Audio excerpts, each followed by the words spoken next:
we're not taught that conscious breathing is also actually a life skill tool that we can use. We don't actually look at the breath until breathing is impacted, but it is a great emotional regulation tool. I'd like to invite anyone that's watching to get into a comfortable seated position. And if you feel safe and it's right for you, feel free to close your eyes or look off into the distance. If you're lying in bed and you're awake and you think, oh gosh, how am I ever going to fall back to sleep? Just focusing on the body breathing low and slow, and using your hands to really ensure that the breath is low in the body can help calm you down and fall back to sleep. But what we don't think about is we start creating changes in our breath from early ages. There's some information out there that says if someone is raised by someone that has dysfunction in their breathing or it's a high stress environment,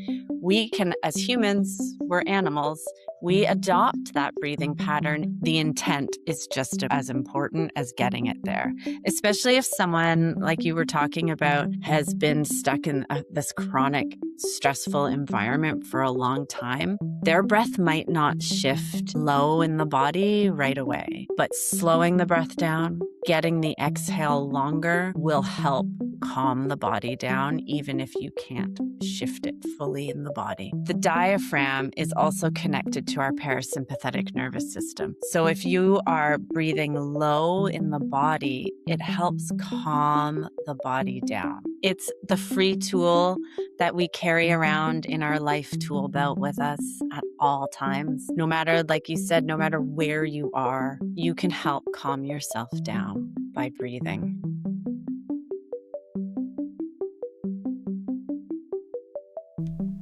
Welcome to Season 2 of the Just Separate podcast. I'm Karen Oman, a thanatologist, grief counselor, divorce strategist, and co-author of the Just Separated workbook. I help people navigate the emotional, legal, and practical challenges of divorce, including high conflict and narcissist relationships. Each week, I am joined by expert guests to share guidance, tools, and strategies so you can move forward with clarity, confidence, and resilience. Follow Just Separated and join us as we explore the many layers of divorce.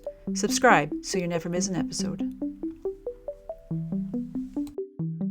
Hi, welcome to the Just Separate podcast. I'm your host, Karen Oman, co-founder of Divorce Workshop. Today, we're going to be talking about managing the physical stress of divorce through breath work and nervous system regulation.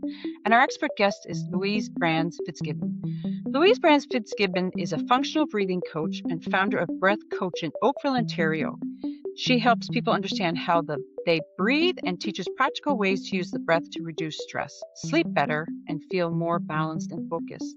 Trained in pause, oxygen advantage, Nordic flow, and Buteyko. Is it Buteyko? Buteyko. Buteyko, thank you.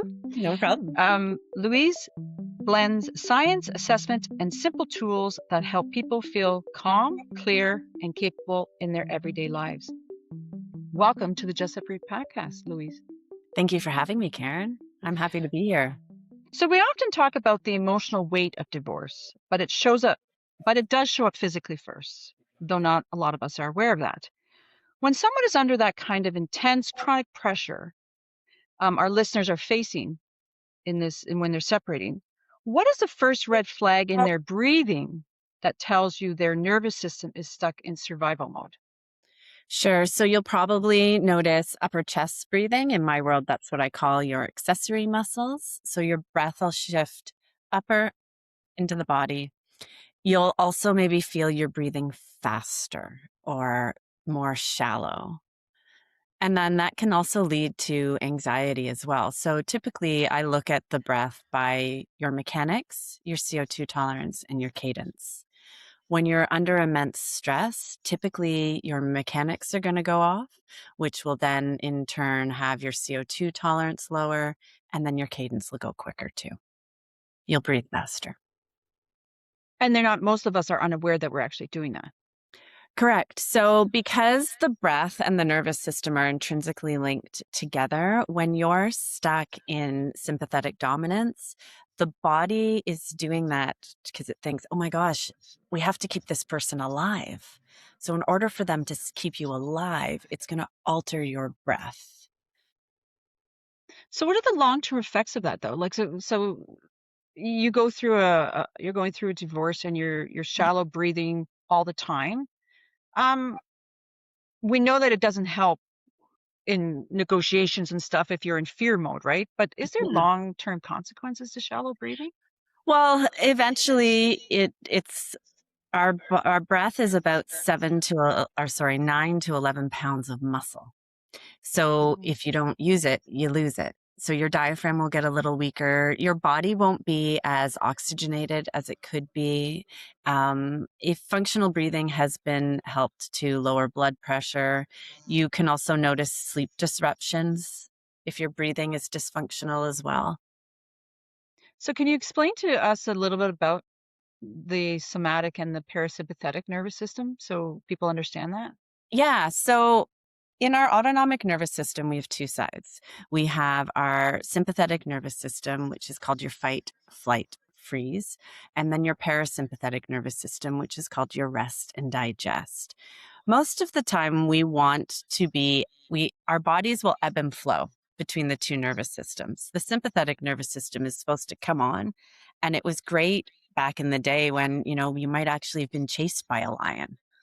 But in today's society, especially when you're living in chronic stress, your foundational nervous system starts changing. So you end up in a sympathetic dominant state.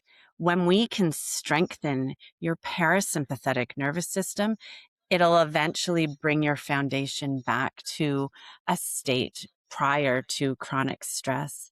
So you'll be able to almost feel like you're nice and grounded, and then there are all these tornadoes going on around you. So life is happening outside and at you, but when you can change your breath to be more functional, you can feel more grounded, and then your parasympathetic nervous system is also stronger as well. So it allows you to feel more calm and present when you can strengthen your parasympathetic nervous system. Is that possible when you're going through a hard time such as divorce? Absolutely. Yeah. Breath awareness, I would say, would be the first piece to really look at, understanding how your body is breathing, and then using different breathing exercises to help calm you down, especially going into if you know you've got to go into mediation or you have to confront someone and it's going to be a very difficult conversation. There are breathing exercises you can do it just allows your body to be calmer. So you can be more observant as to what's happening and hopefully less triggered by the situation. So we know that divorce is really emotional. It's like I've heard, a lot of people say it's 95% emotional. We often ignore would be such a great tool for all of us. Mhm. Is there a reason? Is it just because it's part of us? We just breathe and we don't worry about it because it's in our reptile brain, like it's in the back of the brain. Is that reason why we ignore this? Yeah, I think a lot of times it's on it. Our body does it automatically to keep us alive. And we're not taught that conscious breathing is also actually a life skill tool that we can use. We don't actually look at the breath until breathing is impacted, but it is a great emotional regulation tool. It's even helps with endurance performance from an athletics standpoint as well. So what are some of the things that like that could help somebody if right now they're going into a mediation? Is it like we talked about before we start recording is that, there's a lot of information out there. Like there's a lot of this, a lot of that. Like you can go on social media, but you're the expert of really what a good breath technique is or what it is really, right? So you mentioned something about we talked about how shallow breathing, right? But you talked about something about using all of our lungs and diaphragm, all that. You want to explain a bit about that? Yeah, so I always break down the diaphragm. Like a true diaphragmatic breath is actually low in the body. So if you think of where your ribs connect, where your sternum is, and then go across to your low ribs and then into your low back, those are all the points where the diaphragm connects to the body.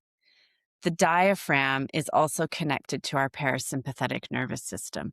So if you are breathing low in the body, it helps calm the body down. I'd be happy to take everybody through an exercise at some point with you, Karen, and we can practice it. But so a lot of times too is when people try to calm themselves down, they say, take a deep breath. And the misconception is people go, but I'm breathing into my chest.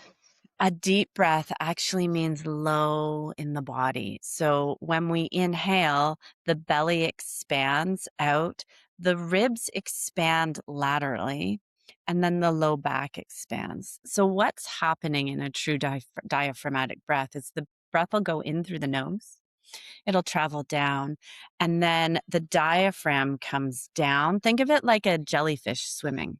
It's going to come down. It's going to push on all the organs in your abdomen, helps the blood flow, keeps things moving.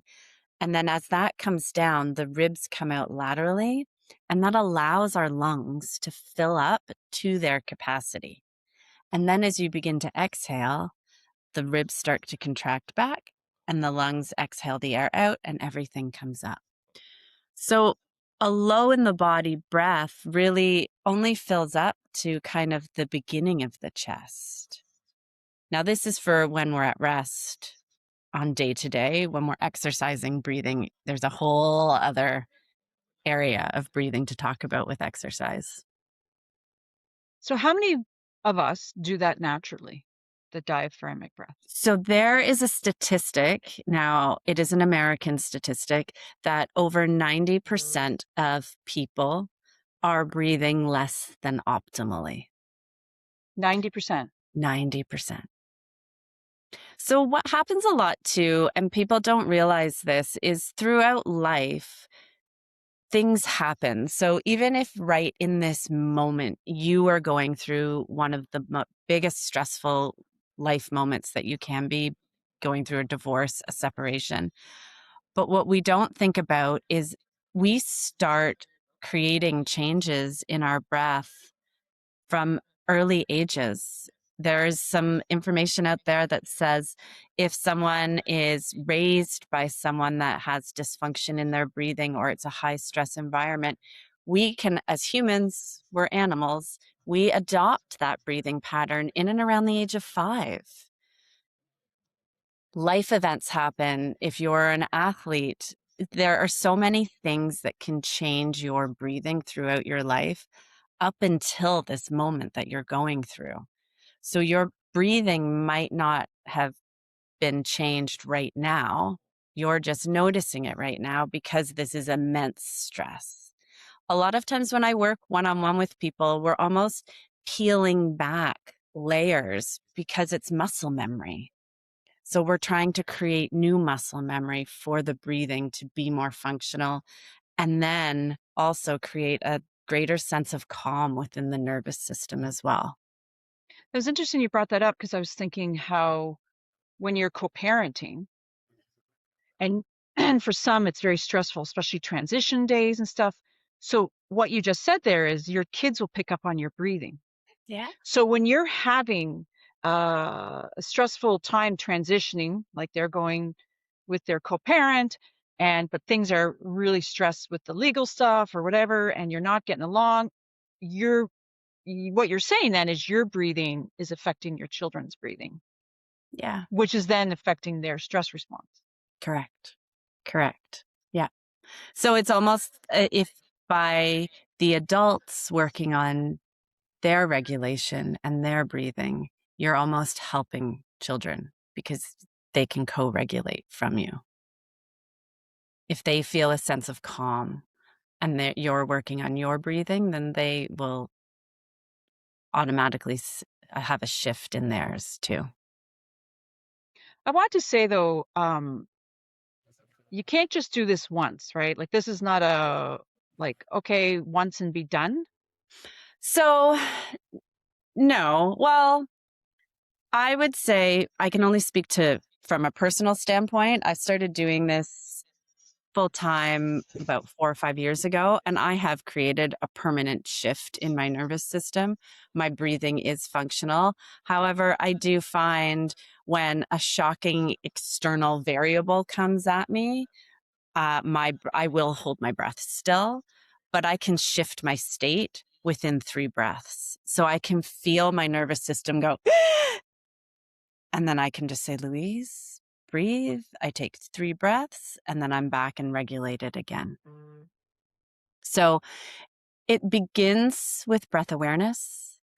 And a lot of times, shifting your breathing isn't as though you have to set aside an hour a day. Like, oh gosh, how am I going to find another hour in my day? Especially the people that you're working with. So, what I always encourage people to do is habit stack. Before you fall asleep, do a certain breathing exercise. If you have a moment to take 5 breaths before you get out of bed, if you drive in your car, shift your breathing then.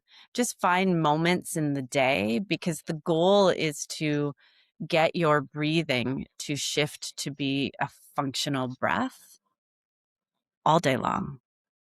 So if you can do it, interject it multiple times in the day, it will shift. The body wants to breathe functionally. So that's after, like, so if you do these for days and weeks, you'll notice it'll just happen. I have to say, I do some breath work and I seem to do it every night now. Like I go to Yeah. bed and I do that breath work every night. Can we talk a little bit about, so say, you're in this stressful time of divorce and you're waking up at 3 a.m. in the morning. Mhm. Is there a breath thing they can do to help calm them down from so much uncertainty that's going on in their life? Yeah, so always slow, gentle breathing. I always encourage people to use their hands as well. They're a great proprioceptor to help strengthen the neural pathway in the brain.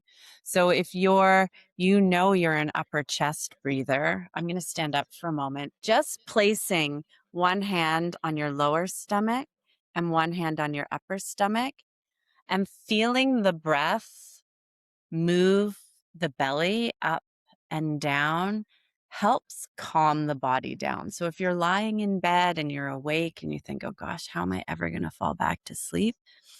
Just focusing on the body breathing low and slow and using your hands to really ensure that the breath is low in the body can help calm you down and fall back to sleep. And how many times would you want them to breathe there? So I would, well, until you fall asleep. Good point, right? Yeah, it does work. Sometimes I also find if you are focusing on how your body moves when you breathe, it turns your brain off too. Instead of you thinking of the gazillion to dos that you have tomorrow, or maybe it's a stressful meeting, whatever it may be, bringing yourself back down and focusing on how the body moves helps turn the brain off. Okay, so we talked about those waking up middle of the night things. What about a one where you're about to go see your lawyer or you're about to get into mediation? Or is there one that, and you can feel, that's another thing is they need, everyone needs to feel, to be aware that they're breathing shallow, right? Yeah, Like that's number one, right? yeah, yeah, yeah. Because if awareness is the first thing of everything, right? It's 80% of this game when it comes to breathing. Knowing how your body breathes is key. And then when you know you're going into a stressful meeting, it would be a 2-part kind of exercise. You're going to first shift the breath low. And again, you're always welcome to use a hand because sometimes when your nervous system's so turned on and you might even be stuck in fight or flight, getting the body to calm down, you sometimes need that touch to cue, oh, right, I need to get the breath low in the body. So first and foremost, just slowing the breath down. I always encourage people, if they're comfortable, to close their eyes or to just look off at something in the distance. because then it helps you get your focus into the body and cue how the body is breathing and get it to shift. Because if you're thinking, okay, I need to calm myself down, I'm going to look at my phone and then I'm trying to calm myself down, that disconnect between the body and the breath will kind of be there. So just closing your eyes, looking off into the distance, slowing the breath down right away. Slow your breath down before shifting it, then shifting it lower into the body, feeling the ribs expand laterally, feeling the stomach and the low back expand out as well. And once you're there, then just breathing in and letting your exhale come out really slowly. So you can do this two ways. You can do this by making the sound of an S,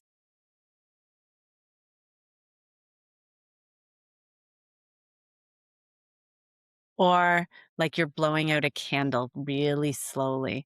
So just breathing in and then doing it through pursed lips. So breathing in.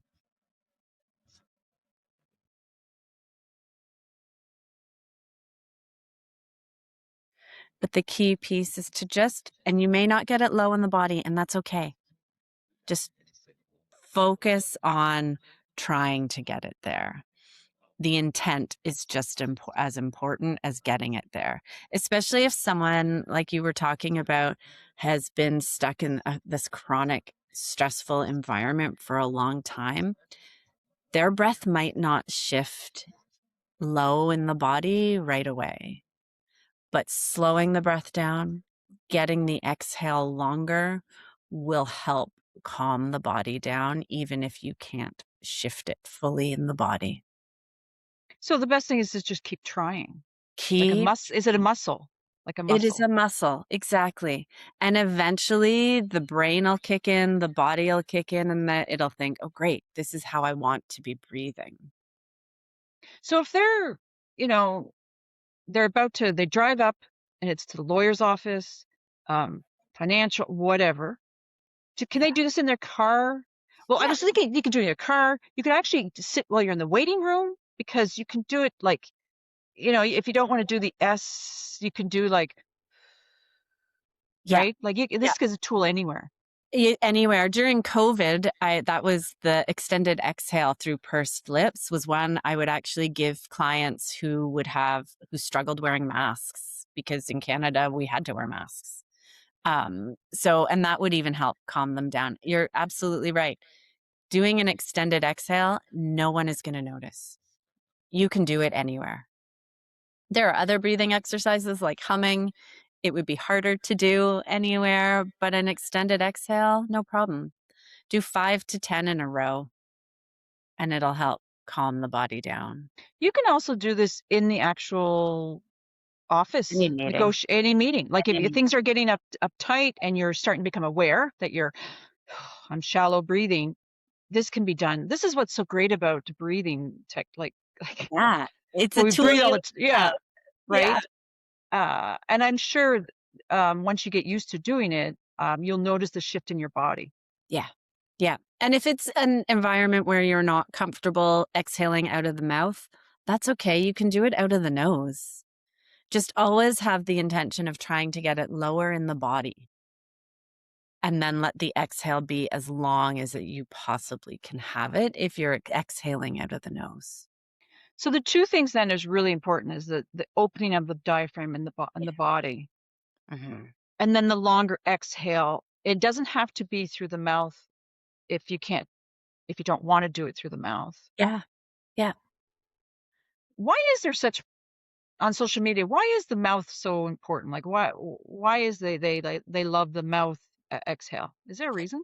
It's easier to control and have it be longer Okay. out of the mouth.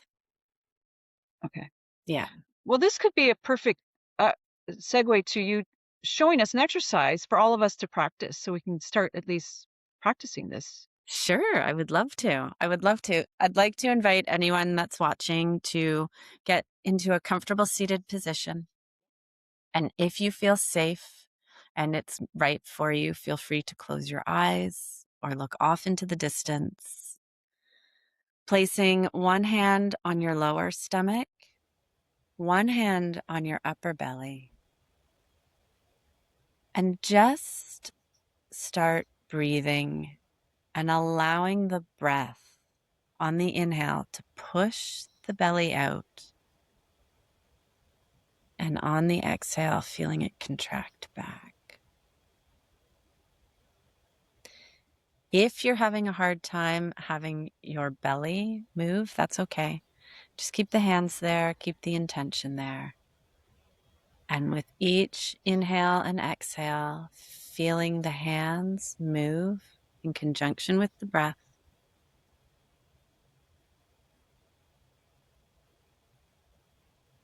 Taking a few more with the focus being on the belly.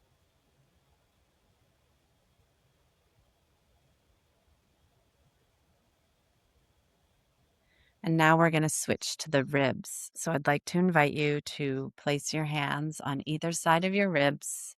So it's nice and low like this. And as you breathe in, feeling the ribs move out laterally. So they're going to get wider.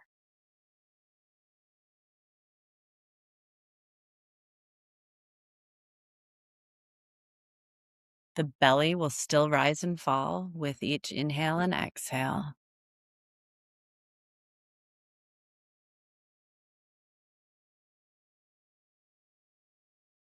And now I'd like to invite you to focus on your low back. So you're welcome to put your hands on your mid-low back.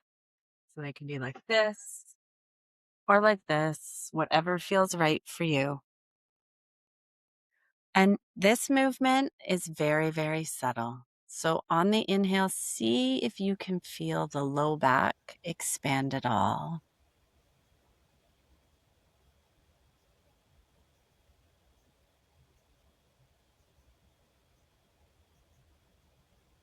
And now putting your hands wherever's comfortable for you, bring it all together. Breathing in, feeling the belly, the ribs, and the low back expand out. Exhaling, feeling everything contract back.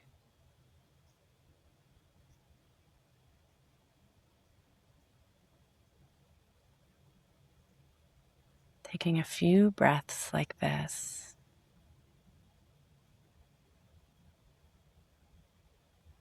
Noticing how your body moves with each inhale and exhale.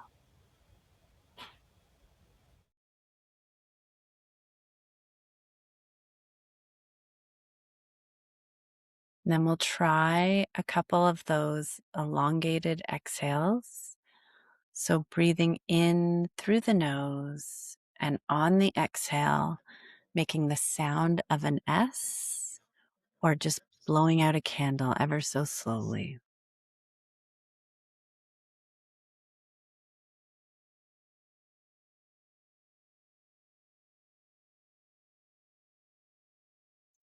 Feeling the vibration of the S help calm the body down. Doing two more.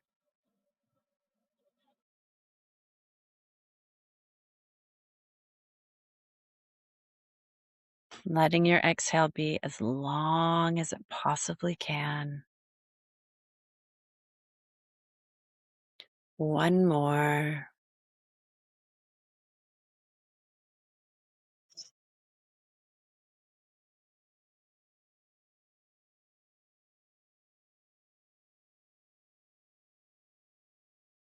And then returning to your space, slowly opening your eyes.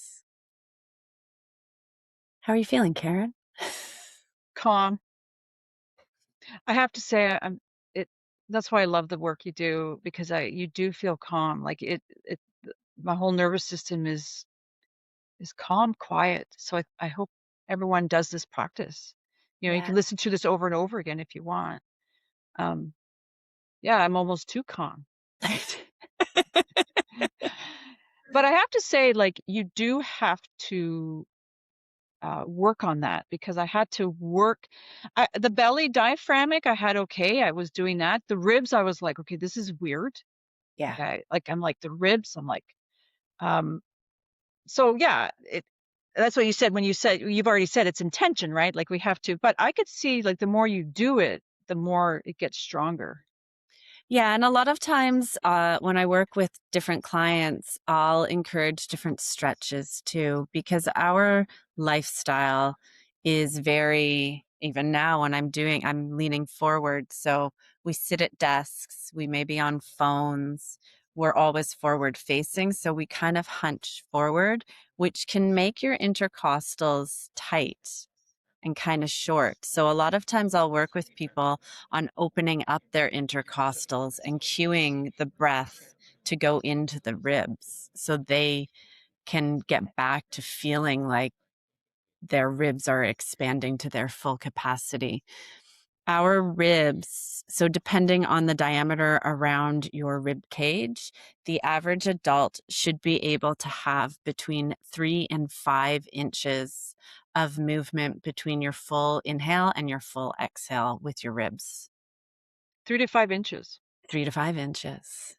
Yeah, That's a lot of expansion. that's a lot of expansion. So it Mhm. tells us how much most of us shallow breathe. Yeah, yeah. Oh, we've learned a lot today.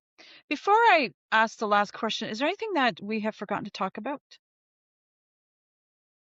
Oh, there's lots I can talk about, but I think this is a good, you know what, this is a really good start for people to get back into their bodies, understand how the body breathes, and they have a couple tools that they can use to help calm their nervous system down right away.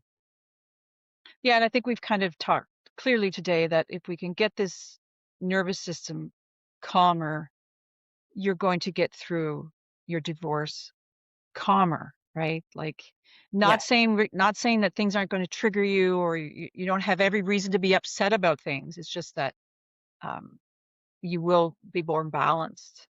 yeah, exactly, exactly. So I ask everyone this last question. For someone who is just separated, whether they left or were left, what advice would you give them to help them navigate those overwhelming early days? Breathe. Just come back to your breath. It's the free tool that we carry around in our life tool belt with us at all times. No matter, like you said, no matter where you are, you can help calm yourself down by breathing. Because sometimes we can't control what's happening around us. Yeah, and with divorce, it's lots of uncertainties going on everywhere. Yeah. So where can they check you out, and what are your any future things you have going on?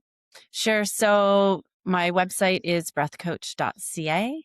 And then I'm also on Instagram as breathcoach_Canada. So I would love to hear from any of your subscribers. A couple things I have going on. I have a few workshops. So I do work with athletes.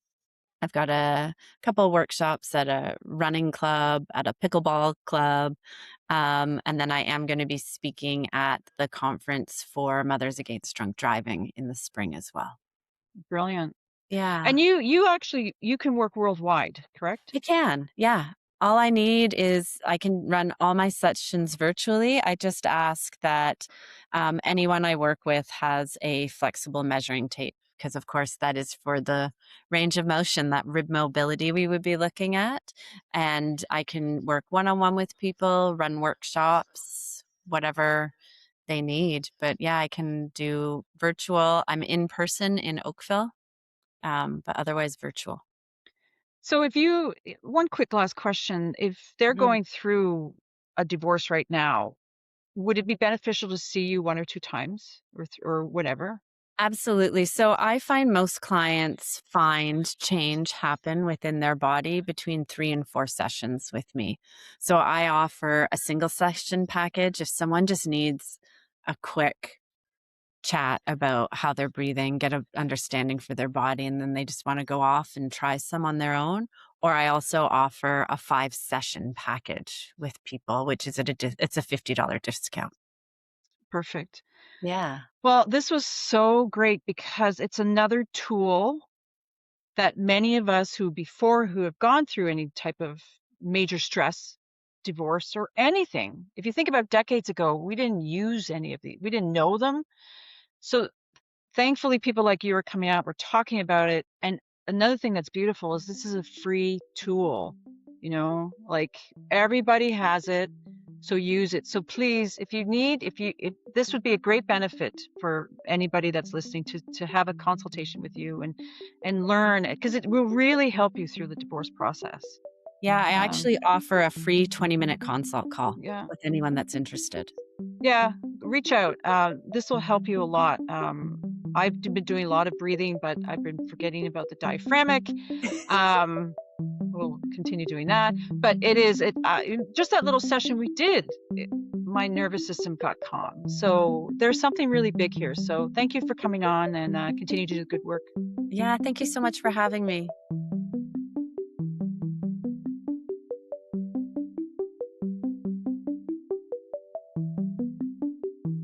Thanks for joining today's conversation with our divorce expert. Check out the show notes for more about our guests, and don't forget to follow us on Spotify and our YouTube channel at divorceworkshop.ca. We'd love to hear from you. Share your questions, comments, or guest suggestions. And for a complete guide to navigating separation and divorce, check out the Just Separated workbook on Amazon. It covers emotions, co-parenting, finances, legal insights, and recovery. A must-have for anyone going through separation or divorce.